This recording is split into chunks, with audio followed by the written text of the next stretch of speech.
বঙ্গোপসাগরের উপর সৃষ্ট স্পষ্ট লঘুচাপটি ঘনীভূত হয়ে নিম্নচাপে পরিণত হয়েছে।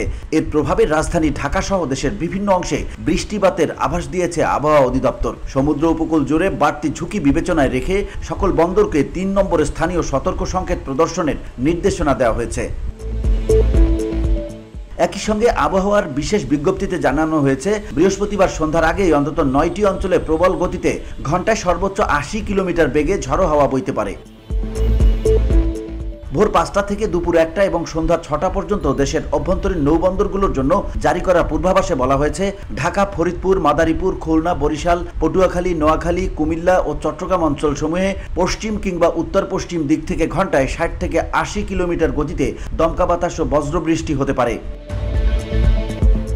এসব এলাকার নৌবন্দরকে ২ নম্বর সতর্ক সংকেত দেখাতে বলা হয়েছে, কারণ দুপুরের মধ্যে অন্তত ৬টি অঞ্চলে ঝড়ের সম্ভাবনা রয়েছে। VOD Bangla news desk.